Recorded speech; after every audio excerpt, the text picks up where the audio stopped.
तो जनाब आज नवाज शरीफ साहब बड़े अरसे बाद जो है वो कौम से खिताब किया, उन्होंने मुखातिब हुए।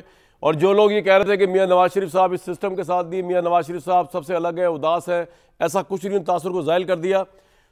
सुनिए उन्होंने क्या कहा। नफरत, झूठ, गाली गलोच और फितने को बुरी तरह से अल्लाह ताला ने शिकस्त दी है। 2017 में 3% पे हमारी महंगाई थी, ये 39% पे ले गया। IMF को फिर हमारे सर पे लाके बैठा दिए। मैंने उनसे जान छोड़ाई थी। इमरान खान सिर्फ अकेला मुजरिम नहीं था, उसको लाने वाले भी उससे बड़े मुजरिम थे। उनसे भी पूरा उनका हिसाब लेना चाहिए। उनका बयानिया क्या था? चोर डाकू कहते थे, खुद चोरी डाके में सबसे आगे। हमारे जाने के बाद इस मुल्क का सत्यानाश करके रख दिया। हमारी तो इक्तिसादी दिवालियापन हो चुका था, इखलाकी दिवालियापन हो चुका था, बल्कि इंसानियत का यहाँ पे दिवालियापन कर दिया गया था। क्रिकेट खेलने आए थे, वही खेलते रहे यहाँ पे 5 साल। जब मैं फर्स्ट टाइम प्राइम मिनिस्टर बना, लोग कहते थे हमें गुड फील फैक्टर महसूस होता है आपके दौर में। आज उसके बाद इस दौर में गुड फील फैक्टर महसूस हो रहा है। मैं समझता हूँ कि मैंने बड़े मुल्क के लिए काम किए हैं। शहबाज शरीफ और मरियम तो मेरे से भी आगे निकल गए।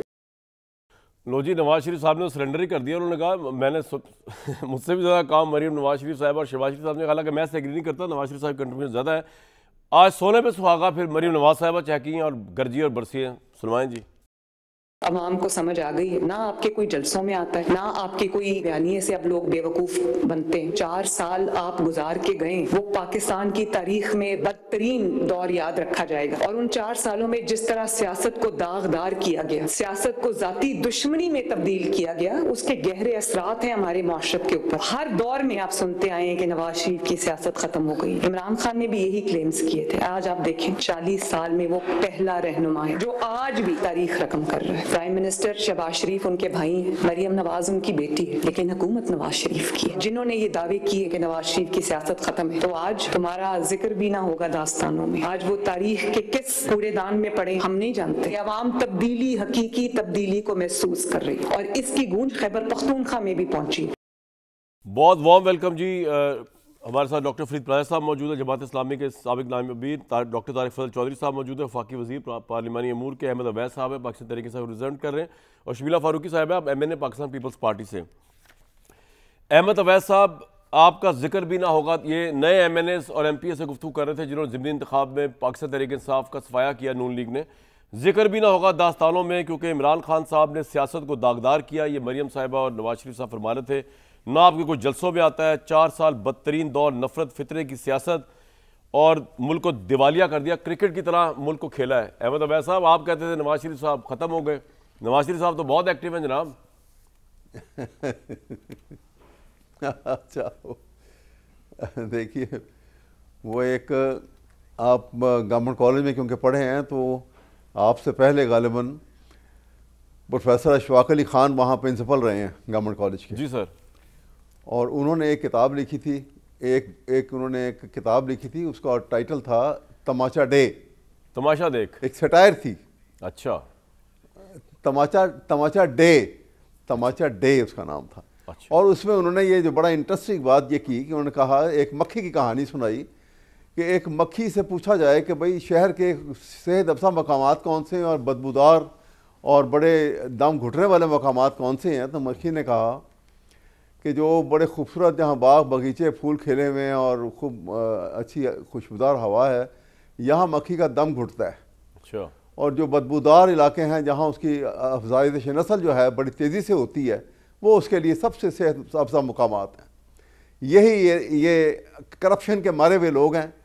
इनके लिए करप्शन होती रहे तो सब अच्छा है। और जहाँ पे वरना इनकी आदात, इनके हालात देख लो। मैं अगर आपसे कई दफ़ा रिपीट कर चुका हूँ कि ये सियासत में जब आए थे और 10 साल का पीरियड के टैक्स रिकॉर्ड निकाल लें और एवर फील्ड की और इनकी प्रॉपर्टीज इनकी ले लें। वैसा भी करप्शन के केसेस के बावजूद अवाम ने इनको वोट दिया, ज़िमनी इंतखाब भी जीत गए, आप लोग सारे हार गए, तो उसको किस तरह सर एक्सप्लेन करेंगे? और जी ये कैसे जीत गए हैं आप देखें। एक मिनट जी, मैं एक मिनट आपको बताऊं कि आप कैसे कहते हैं जीत गए हैं। देखें, मैं इसीलिए आपसे बता रहा हूँ। देखिए बात यह है कि देखिए एक कॉन्स्टिट्यूंसी नेशनल असम्बली की जो है ना, उसमें 1.5 से 2 लाख तक वोटर लिस्ट होती है। जी जी।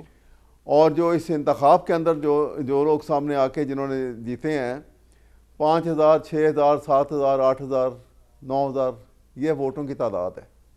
आप अंदाज़ा इसको, इससे मतलब ये है कि कौम ने ये जगह ही छोड़ दी है, वो इंटरेस्ट छोड़ दिया है, कोई वोट डालने नहीं आया। इमरान तो फिर जिंदा है उसी तरह कि उसके साथ खड़े हैं लोग, वो इनके वोट डालने तक नहीं आए। तो ठीक है, हमने तो बाइकआउट किया हुआ था, पीटीआई ने, जीत गई ये बात तो सर। लेकिन आपने जहाँ बाइकआउट नहीं किया था वहां भी हार गया ना। वो जो आपके उमर अयूब साहब की सीट थी और यहाँ पर थी जी वहाँ मियां साहब की। जी हाँ, वो बिल्कुल ठीक है। वो तो आप कह रहे हैं कि पीटीआई का वोटर बददिल हो गया है इलेक्शन के प्रोसेस से। आप सर यही कह रहे हैं कि एक एमएनए का हल्का अगर 7.5 लाख का है तो उतना वोट नहीं, आप ये कह रहे हैं।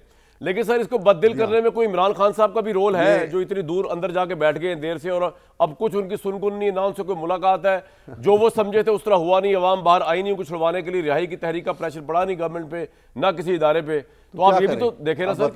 जी अब सवाल यही है ना, देखें ना, ये तो सूरत हाल ऐसी है कि जो इनके बस में ये कर रहे हैं और जो कुदरत के बस में होगा वो करेगी। फिलहाल तो जो इनके बस में क्या है कि बकौल फैज़ अहमद फैज़ के कि कफस है बस में तुम्हारे बस में नहीं। चमन में उसके गुलशन आतिश गुल के निखार का मौसम, ठीक है, ये कैफियत है। इसलिए जो और नवाज शरीफ साहब जो एक्टिव हुए उसको आप कैसे देखते हैं? कानून को माइनस कर दिया सोसाइटी में। मियां साहब जो एक्टिव हो गए, एक बात अब देखिए ना, मियां साहब तो बस वो एक्टिव क्या हो गए हैं, अब आपसे क्या कहिए कि वो तो थे ही थे। ये एक ही जो ख़ानदान तो एक ही है ना जी, आप अलग कैसे कर सकते हैं? वो कहते हैं कि जी मैंने, आप तो वो कह रहे हैं कि जो इमरान खान को लेकर आया था वो कौम के मुजरम है जी।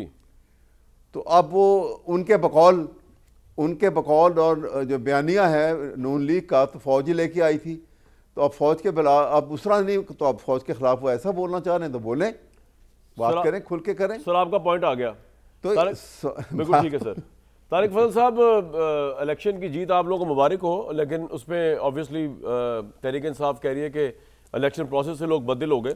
लेकिन जो आज नवाज शरीफ साहब एक दफ़ा फिर कह रहे हैं कि उन लोगों को भी सज़ा मिलनी चाहिए जो इमरान खान को लेकर आए, ये तो वैसे ही उन्होंने कह दिया ना, मतलब यू डिडंट मीन इट, मतलब अदरवाइज तो फिर जनरल बाजवा के ऊपर तो कोई ऐसी कार्रवाई खुदा न खास्ता नहीं हो सकती ना कोई होने देगा वहाँ पे, ये तो वैसे ही उन्होंने कह दिया ना। बिस्मिल्लाहिर्रहमानिर्रहीम। कमाल भाई, सबसे पहले तो मैं जो ये नवाज शरीफ साहब ने आज जो पाकिस्तान मुस्लिम लीग नून को जो अल्लाह ताला ने एक लैंडस्लाइड विक्ट्री दी है बाय इलेक्शंस में, उसके जीते हुए जो हमारे उम्मीदवार हैं उनसे वो मुलाकात कर रहे थे, और जो बात उन्होंने की वो बड़ी सिंपल है। वो बात ये है कि पाकिस्तान में इस वक्त सियासत जिस नहज पे चली गई है वहाँ पे लोग बाशऊर हैं, और सिर्फ वही जमात और वही लीडरशिप आगे सर्वाइव करेगी और पॉलिटिकल हॉरिज़न पे उसका नाम रहेगा, उसका वोट बैंक रहेगा, जो डिलीवर करेगी और आवाम के मसाइल हल करेगी और पब्लिक इश्यूज़ पे बात करेगी। जो अपनी सियासत का जो मंत्रा है, महवर है, जो चीफ मिनिस्टर मरियम नवाज शरीफ साहिबा ने भी बात की है जी, वो गालम गलोच, फितना, फसाद, इंतशार की सियासत है, उसे अवाम ने मुस्तरद की है। ये तो इस इलेक्शन का जो आप ये कहें कि लुबे लबाब है, जिस वजह से पाकिस्तान मुस्लिम लीग नून ये इलेक्शन जो है उन्होंने जीता है। और शहबाज शरीफ साहब भी जिस तरह मरकज़ में काम कर रहे हैं वो भी किसी से ढका छुपा नहीं है। पाकिस्तान को जब इन्होंने वोट ऑफ नो कॉन्फिडेंस के बाद छोड़ा था, इमरान खान साहब की हुकूमत गई थी, तो पाकिस्तान डिफ़ॉल्ट के दहाने पे था, सबको ये बात पता है।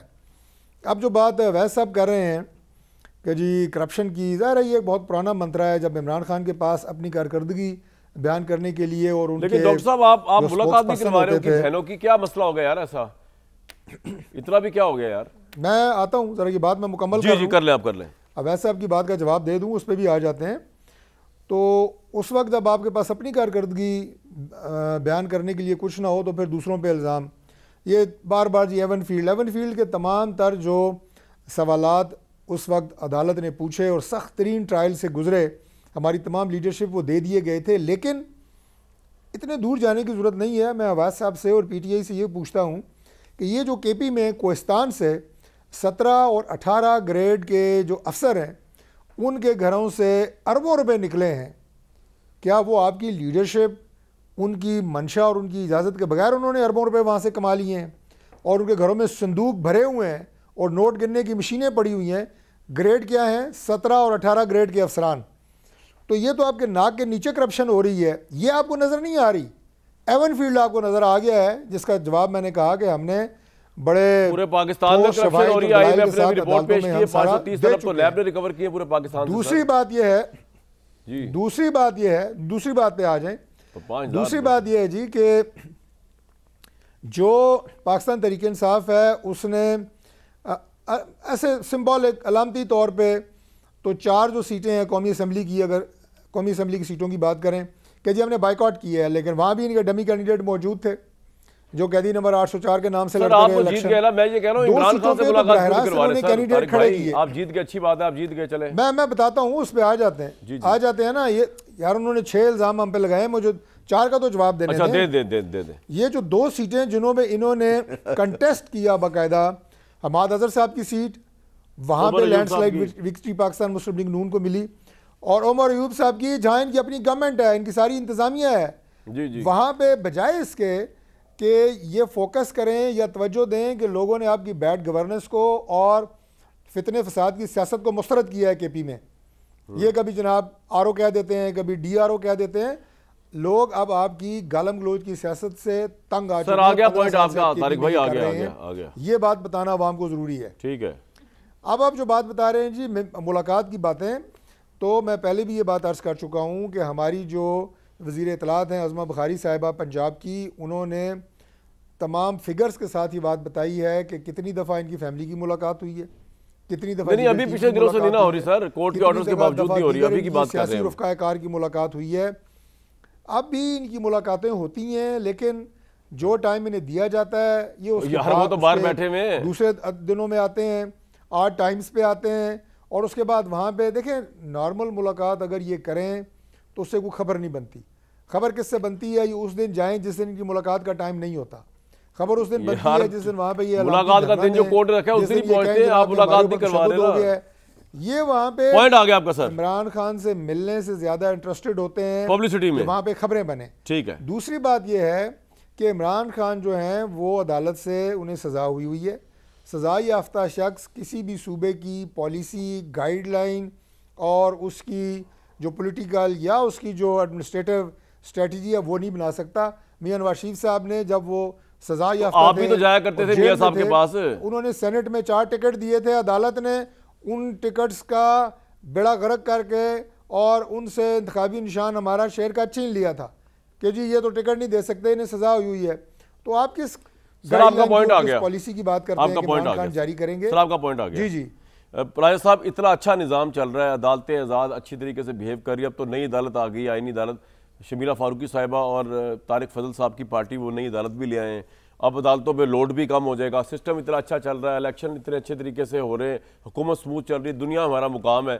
आपके अमीर जो है वो हुकूमत बदलने चले, आपकी पार्टी जो है वो निज़ाम बदलने जा रही है। क्या प्रॉब्लम है इस सिस्टम में सर? देखें बिस्मिल्लाहिर्रहमानिर्रहीम, कौन सा निज़ाम ठीक चल रहा है जी? आइन आप सारा बदल रहे हैं। अगर निज़ाम ठीक चल रहा है तो आइन को क्यों बदल रहे हैं? आपने 25वीं 26वीं 27वीं अब आए तरमीमों पे तरमीम ला रहे हैं, और ये कि अदालती सारा निज़ाम ही एक तरह से सारा बदल दिया है। यानी एक बहरहाल सुप्रीम कोर्ट, चाहे कुछ जजेस गलत भी फैसले दे रहे थे, तब भी एक सुप्रीम कोर्ट का एक खौफ, एक भरम, एक वो चीज़ मौजूद थी कि मुल्क में एक इदारा एक मौजूद है कि जहाँ पे कोई दरवाज़ा जाके खटखड़ा सकता है। उसका भी आपने रौब और उसका वो मकाम वो भी एक ख़त्म जो है वो हमारे हुक्मरानों ने कर दिया 27वीं तरमीम के ज़रिए। इसी तरह हमारे एक अफवाज पाकिस्तान, जिसका एक बहुत बड़ा मकाम ख़ास तौर पर 6 मई के अंदर कायम हुआ, वो भी एक बहुत बड़ा है। मैं उस पर ज़्यादा मौजू पे नहीं जाता, लेकिन मैं ये समझता हूँ कि ये जो चीज़ थी कि अदलिया का एक ऐसा सर, अब 2 दरवाजे खटखटाने के लिए हो गए ना, आईनी अदालत अच्छा, वो भी और वो है आपके पास। 2 क्यों नहीं 100 क्यों नहीं कर देते भाई? और भी अदालतें इसी तरह से कायम कर दें कि सुप्रीम कोर्ट के और एक दिल के हुए 1000 टुकड़े, कोई यहाँ गिरा कोई वहाँ गिरा। सुप्रीम लेकिन सर देखिए, पाकिस्तान की 2 बड़ी पार्टी शमीला साहिबा की, तारिक फजल साहब ने अगर मिलकर फैसला किया 2/3 मेजॉरिटी, तो आपको क्या एतराज है? अच्छा, यही मुल्क के मालिक हैं, यही 2 पार्टियां ही मुल्क की मालिक हैं कि यही फैसले करें, और कोई इस मुल्क के अंदर ना कोई स्टेक होल्डर है, ना इस मुल्क के में कोई इस मुल्क को चलाने वाली कुव्वत जो है, को अवाम, कोई और कोई वकला, तो ये अवामी कुव्वत से वोट लेके आए। ये कौन से फार्म 45-47 है, मतलब ये सबको पता है क्या क्या किस तरह से कौन से वोट लेके आए हैं। मतलब वो अफसाना कि जैसे सारी दुनिया जानती है, आप उसमें से क्या चीज़ निकालना चाहते हैं।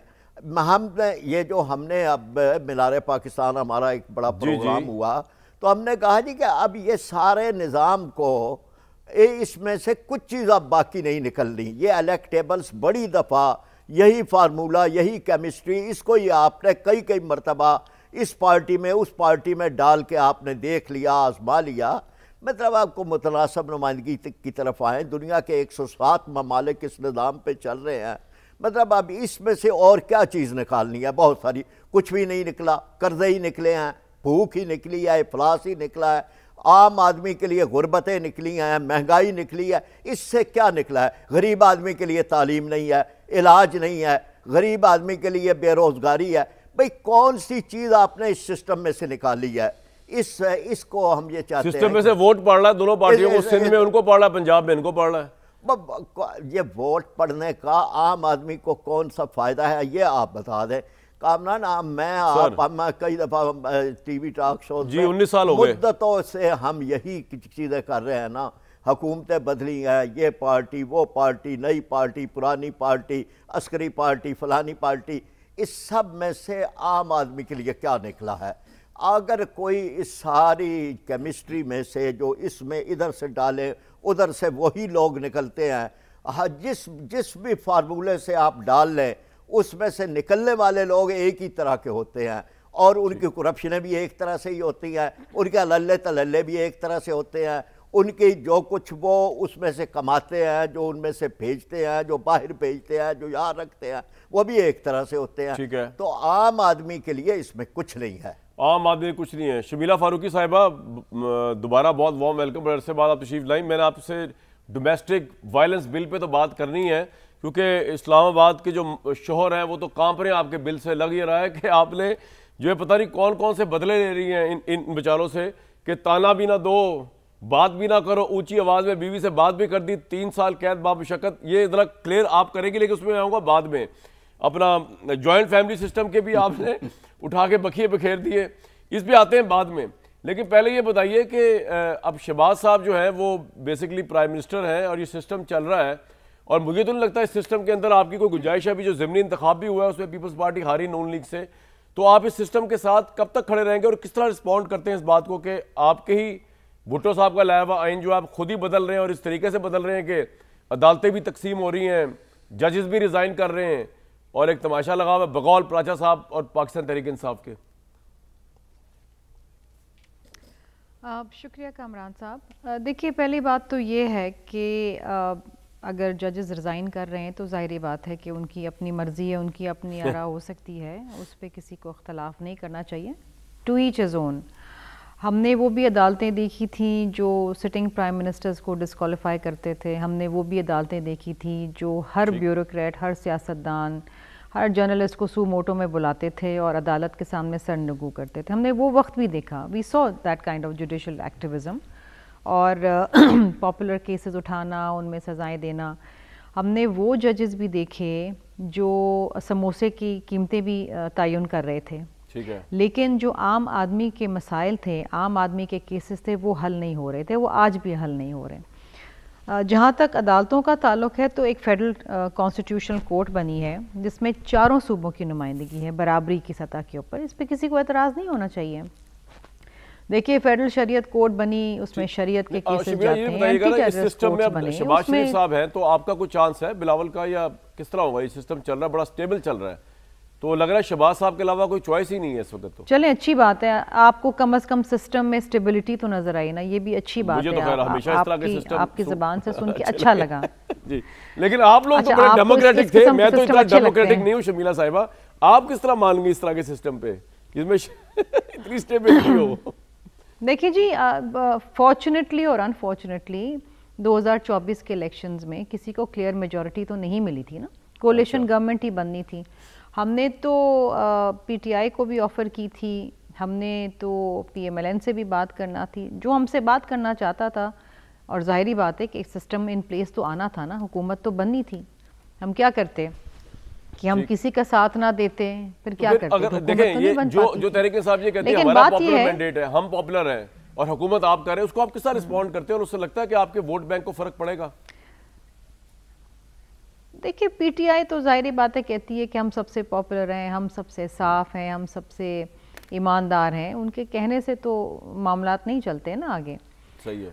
पीटीआई जब पार्लियामेंट में थी अपनी स्ट्रेंथ के मुताबिक, अब तो खैर बहुत सारे लोग डिस्क्वालीफाई हो गए, लेकिन जब वो थे भी तो उन्होंने कोई कंट्रीब्यूशन पार्लियामान को नहीं की, कोई अवामी मसाइल पे बात नहीं की, किसी किस्म का कोई कंट्रीब्यूशन नहीं हुआ पार्लियामान को। और अहम इश्यूज़ के ऊपर इनका हमेशा से बाइकआउट रहा। अब ये पार्लियामान में हो या ना हो उससे कोई फ़र्क नहीं पड़ता। जहाँ तक शहबाज शरीफ साहब की हुकूमत का ताल्लुक़ है, देखिए हम एक बहुत अहम इत्तेहादी हैं और अहम इत्तेहादी रहेंगे जब तक मामलात खुश असलूबी से चलते हैं। लेकिन अभी ज़ाहिरी बात है कि शादियाने बजाए जा रहे हैं कि बाई इलेक्शंस में सारी सीटें इनको मिल गई हैं। मैं इस पर सिर्फ इतना कहना चाहूँगी कि देखिए जो अनफॉर्चुनेटली बाई इलेक्शंस ठीक है ये जीते हैं, NA 185 के जो धांधली के इल्ज़ामात हैं, जो शवायद हैं, वो अपनी जगह पर हैं, लेकिन all said and done 13 constituencies के अंदर जो वोटर टर्नआउट रहा है वो 28% रहा है। कहाँ 51% था 2024 के इलेक्शन में और अभी 28% है। जबकि NA 104 के फैसलाबाद में द वोटर टर्नआउट वाज 13%, सिर्फ 13%। और रवायती तौर पे हमने देखा है कि जो इनकम्बेंट गवर्नमेंट होती है बाई इलेक्शंस में वही। आप इसका क्या तजिया कर रही हैं? वैसे तजिया ये कर रहे हैं कि पीटीआई का वोटर निकला ही नहीं, वो इस सिस्टम पे बिलीव ही नहीं कर रहा इलेक्शन के। आप तजिया क्या कर रही है इतने कम टर्नआउट का कि हुकूमत जीत गई? देखिए पीटीआई का वोटर नहीं निकला, वो निकला कि नहीं निकला ये उनको पता होगा। आपका क्या तजिया है इसमें कम टर्नआउट का? ऐसे वक्त में नहीं, देखिए मेरा ख्याल है कि लोगों में कोई खास इंटरेस्ट नहीं था। देखिए ना, वोटर टर्नआउट जब इतना ड्रास्टिकली डिक्रीज होता है इसका मतलब है लेकिन शबीला साहब एक बात बताइए, आपको लगता नहीं है कि पंजाब में जब से मरियम नवाज साहबा आई हैं पीपल्स पार्टी को बिल्कुल स्पेस नहीं मिल रही पॉलिटिकली, और वो अगले इलेक्शन में तो आप बिल्कुल सिंध ही की पार्टी ही दोबारा इमर्ज कर सकती है मैक्सिमम भी अगर आप करेंगी तो। उनकी पॉपुलैरिटी बढ़ रही है, उनके काम बढ़ रहे हैं। मरियम साहबा देखिए जहां तक प्रो पंजाबी बयानिया बढ़ रहा है। पीपल्स पार्टी का जहाँ तक ताल्लुक है तो देखिए पीपल्स पार्टी का अपना वोटर इंटैक्ट है, लेकिन हाँ चूँकि इस हुकूमत के साथ हमारा एक तहरीरी मुआहदा हुआ था जिसमें हमने बहुत सारी चीज़ें करनी थी पंजाब के हवाले से, बहुत सारी चीज़ें हमें मिलनी चाहिए थी। हमारी कुछ इश्यूज़ हैं जो अभी तक अनरिजॉल्व हैं। वक्तन फ़वक्तन कुछ ना कुछ चीज़ें आगे चलती हैं, फिर रुक जाती हैं, फिर एक धक्का स्टार्ट होता है। तो पंजाब में डेफिनेटली पीपल्स पार्टी के तहफ़्फ़ुज़ात हैं और डॉक्टर साहब यहाँ बैठे हुए ये जानते हैं कि मामलात कैसे हैं, बड़ी मुश्किलों से चलते हैं आगे। अब एक रिटन मुआहदा है जो पीएमएलएन की तरफ से उस पर अमल दरामद नहीं हो रहा, तो again that is a big question. लेकिन अब तो इनको आपकी जरूरत नहीं रही ना आम कानून साजी के लिए, इन्होंने तो ज़िमनी इंतखाब में बारका जीत के अपनी अक्सरियत सादा कर ली है उसमें।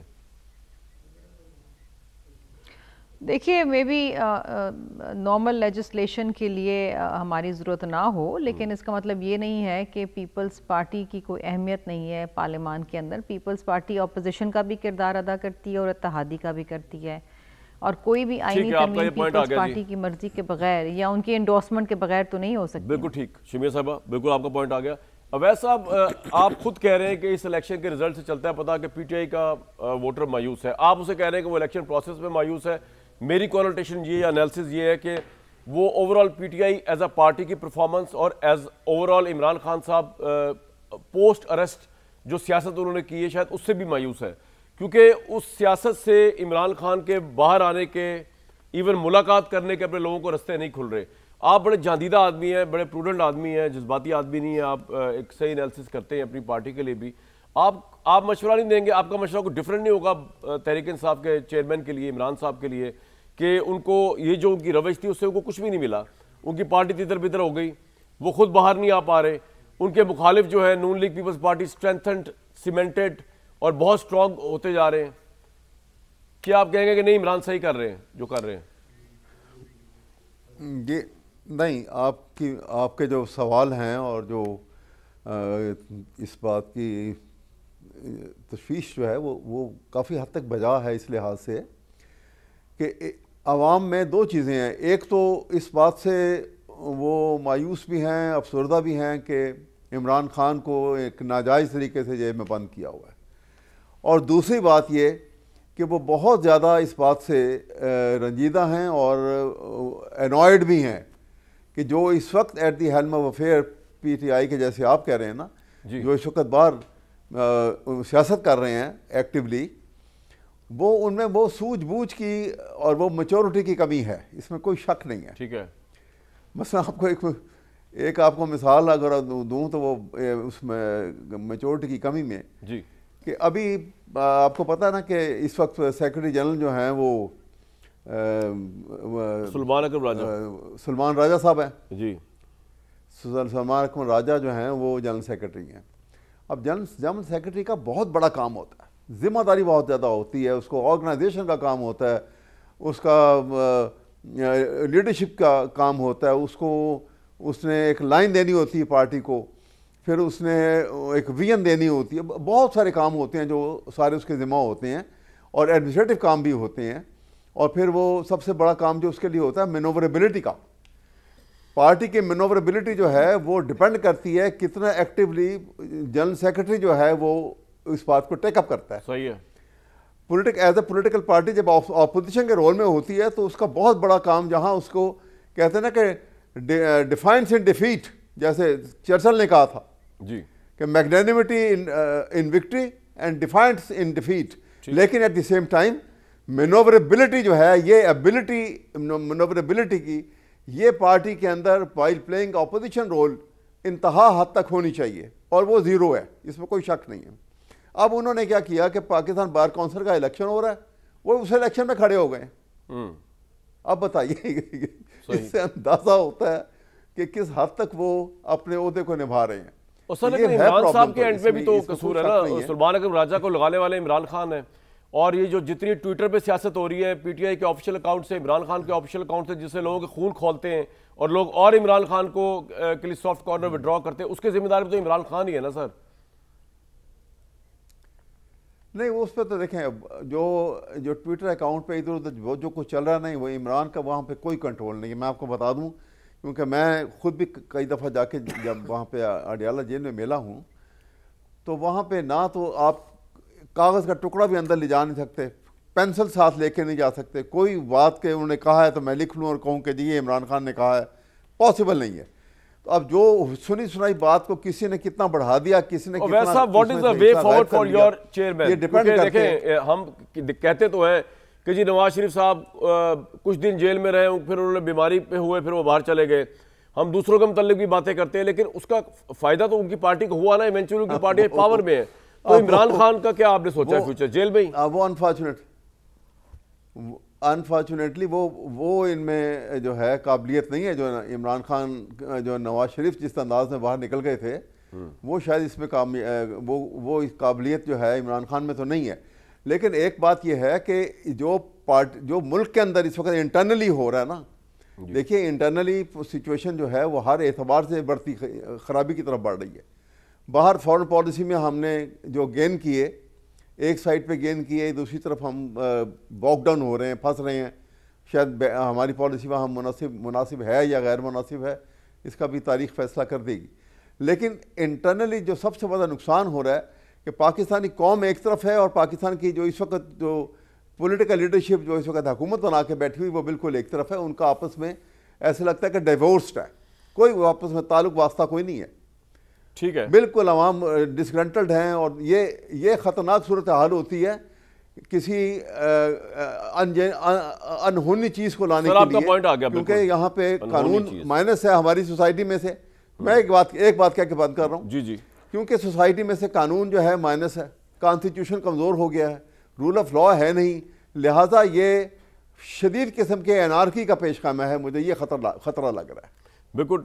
तारिक फजल साहब, राजा साहब ने करप्शन की बात की, आप करप्शन के बारे लोगों की हुकूमतों की बात की, उन्होंने कहा कोई कानून नहीं है, कोई रिलीफ नहीं अवाम के लिए। अभी अवैध साहब ये कह रहे हैं कि जी कौम एक तरफ है, आप एक तरफ है, कोई रहोनी चीज़ ना हो जाए। आपको रियलाइजेशन है कि ठीक है आप इलेक्शन जीत रहे हैं, आप हुकूमत कर रहे हैं पंजाब में भी, फेडरल में भी, लेकिन शायद आप अवाम के सेंटीमेंट को नहीं समझ रहे जो आपके साथ नहीं है?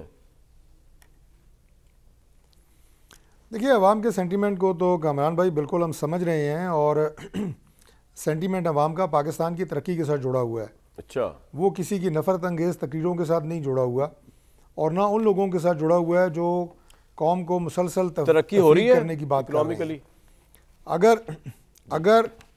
अगर सर तरक्की हो रही है, मज़ीद भी होगी इंशाल्लाह, लेकिन ये तरक्की उस रफ्तार से जिस तरह हम चाह रहे हैं तब हो सकती है कि जब सूबाई हुकूमतें भी इसमें अपना किरदार अदा करें। जिस सूबे में पाकिस्तान तहरीक इंसाफ की हुकूमत है, की रिपोर्ट है, उसने तरक्की की हैंड ब्रेक खींची हुई है कि हमने आगे बढ़ने, ना खुद बढ़ना है ना मुल्क को आगे यार, बढ़ने हमारा देना है। ग्रोथ रेट 2% है, उनकी मुश्किल से। तरक्की सिर्फ इस बात के अंदर है। अनएम्प्लॉयमेंट एट हाईएस्ट है इस वक्त। जी नहीं, मेरा अर्ज सुने ना जी, मेरी अर्ज सुने। IMF जो की रिपोर्ट केपी पढ़ के लें। अंदर सिर्फ एक नुक्ते को ले लें सर, मैंने पूरी पढ़ी है, मैं जरा मुकम्मल कर लूं जवाब को, उसमें IMF का मुकम्मल कर जिक्र कर देता हूं मुकम्मल करें। कि जो सिर्फ जरूर एक अगर मैं नुक्ते पे बात करूं, एक नुक्ते पे केपी की बात करूं, उन्होंने कहा 18% हमारा कंट्रीब्यूशन है। 18% नहीं, 100% है। वो कैसे? वो इस तरह कि मुल्क में इन्वेस्टमेंट, सरमायाकारी के लिए एतमाद साजी, बैरूनी सरमायाकारों का पाकिस्तान में आना, ये सारा मुल्क की इंटरनल सिक्योरिटी से जुड़ा हुआ है, अमन से जुड़ा हुआ है। अमन के लिए आप पाकिस्तान में क्या कोशिशें कर रहे हैं? जो केपी की हुकूमत है, हमारी लॉ इन्फोर्सिंग एजेंसीज़ ऑपरेशन करती हैं वहाँ पे दहशतगर्दों के ख़िलाफ़। आप कहते हैं उनसे बात करें, इमरान खान कहते हैं कि ना ना ना ना। अफ़गानिस्तान में आपने किसी तरह का उनसे कोई आपने झगड़ा नहीं करना। ओ भाई, हमारा अफ़गान अवाम से कोई झगड़ा नहीं है, वो हमारे भाई हैं। हम तालिबान रजीम को कह रहे हैं कि खुदा का वास्ता है, दरअंदाजी हो रही है, दहशतगर्द पाकिस्तान आके हमारे शहरियों को शहीद कर रहे हैं, हमारी अफवाज पाकिस्तान और इंटेलिजेंस इदारों के अफसरों जवानों को शहीद कर रहे हैं। मत करो, ब्रेक के लिए कहा जा रहा है, सरप्रस्ती मत करो। आप कह रहे हैं कि अवामी सेंटिमेंट आपके साथ है, इनको अपने सफ़ों को ठीक करना पड़ेगा केपी में, यही कह रहे हैं ना सर आप? ऐसा ही है। मैं इंपॉर्टेंट बात है जी, बाकी तू मैं प्रोग्रामों में होता रहता है, लेकिन ये बड़ी इंपॉर्टेंट बात है जी। मैंने उस दिन, जिस दिन CM केपी शुहदा के जनाजों पे गए, जो FC पे हमला हुआ था, मैंने उन्हें अप्रिशिएट किया। वहाँ खड़े होकर CM केपी ने कहा कि हम दहशतगर्दों को इजाज़त नहीं देंगे कि हमारी सिविलियंस को और हमारी लॉ इन्फोर्सिंग एजेंसियों के ऊपर हमला करें। मैंने उन्हें अप्रिशिएट किया। ये स्पिरिट है जो होनी चाहिए। बिल्कुल ठीक है सर। अगर आप इस तरह खड़े होंगे, मुल्क से दहशतगर्दी का खात्मा होगा, पाकिस्तान आगे बढ़ेगा। तारिक भाई, आप आपका क्या पॉइंट कहते आ हैं कि एक सूबे में खुदा ना खास्ता हम नहीं चाहते दहशतगर्दी की आग लगी रही, बाकी सूबे में पाकिस्तान में अमन रहेगा, सर आपका लोग पॉइंट यहाँ आ पे खुशहाल गया, रहेंगे, हम फिक्र आपका मंद पॉइंट आ हैं गया। बारे में। मैं एक ब्रेक तो लिहाजा आप बिल्कुल ठीक है, मैं एक ब्रेक के लिए जा रहा हूँ, लेकिन ब्रेक से वापस आऊंगा तो एक और बड़ा अहम इशू है जो मैं तारिक फजल साहब के सामने और बाकी पैनल साहब रखना चाहता हूँ। शबीला फारूकी साहिबा ने जो है डोमेस्टिक वायलेंस बिल पेश कर दिया है, और उसकी रूह से जो है वो शोहरों के ऊपर जो है वो बहुत बड़ी कड़ी 3-3 साल कैद बामुशक्कत की सजाएं रख दी गई हैं। अगर वो ऊंची आवाज़ में भी घर की खातून से बात करें, किस हद तक ये बिल जो है हमारी ज़िंदगियाँ तब्दील कर देगा, किस हद तक ये बिल जो है इस्लाम की ऐन रूह के मुताबिक है, क्योंकि सब लोगों ने इन्होंने जो पास करने वाले भी मौजूद हैं, इनिशिएटर भी मौजूद है, कानूनदान भी मौजूद है, क्रिटिक्स भी मौजूद है। एक ब्रेक के बाद इस पर ज़रूर बात करेंगे। नाज़रीन साहब, डोमेस्टिक वायलेंस बिल 2025 कौमी असम्बली से पास हुआ, जिसमें बीवी बच्चे घर में मौजूदा अफराद को जज्बाती नफसियाती तौर पर परेशान करना जुर्म है। बीवी या बच्चे घर में रहने वाले दूसरे अफराद को गाली देना भी जुर्म है। बीवी को मर्जी के बगैर घर में दीगर अफराद का रखना भी काबिल सज़ा जुर्म है। क्या एतराज़ आपको सर इस पर? अच्छा, अजीब सी बात है कि सिर्फ बीवी मजलूम है, शौहर तो मजलूम नहीं है। यानी अंदाज़ा लगाएं, और ये domestic bill private members bill के तौर पे हुआ जी, और बिल पास भी हो गया असम्बली से, और ये कि इसमें कोई उस दीन की ये बात है कि जिस दीन में नबी करीम सल्लल्लाहु अलैहि वसल्लम ने अपनी लाइफ को आइडियल लाइफ कहा कि मैं बेहतरीन मेरा घर का है, अना खयारुकुम ले अहले ही, तुम में से बेहतरीन वो है जो अपने घर वालों के लिए बेहतरीन है, और मैं अपने घर वालों के लिए सबसे बेहतरीन हूँ। आप अपने घर वालों के लिए सबसे बेहतरीन थे, आप उनके साथ दौड़ के मुकाबले करते थे, आपके घर के अंदर मुस्कुराहटें थी, तशद्दुद को कोई तस्वुर ही नहीं है इस्लाम तो सर पाकिस्तान में है इसलिए अच्छा किया नहीं, गया है। मैं आ रहा हूँ उसी तरफ जी, है। इस्लाम ने तो ये कहा है कि हुन्ना लिबासुल लकुम व अंतुम लिबासुल लहुन्ना, मर्द और औरत एक दूसरे का लिबास है। ये निजी मामला है, ये रियासत का मामला नहीं है, ये थानों का मामला नहीं है। वो तो बंदा भी लगा देंगे जो चेक करेगा। घर के मामले के अंदर आप पुलिस को बुला रहे हैं, यानी ये क्या डोमेस्टिक बिल है? और उसमें ये डोमेस्टिक बिल के अंदर ये बात सीखी, बीवी बच्चों को मर्जी के बगैर दीगर अफराद के साथ रखना। दीगर अफराद कौन है? घर वाले, माँ बाप, यानी एक जॉइंट फैमिली सिस्टम, एक जॉइंट फैमिली सिस्टम। यानी उसको जिस बेचारे ने अपना, जिसको माँ बाप ने पढ़ा लिखा के बड़ा किया है, अब वो बदकिस्मती से एक शादी खिदमत भी नहीं कर सकता अपने माँ बाप की। माँ बाप इस हद तक मैं आपसे बिल्कुल एग्री करता हूँ। अच्छा, इसी तरह दीगर चीजें, धमकी नहीं दे सकता। धमकी क्या है?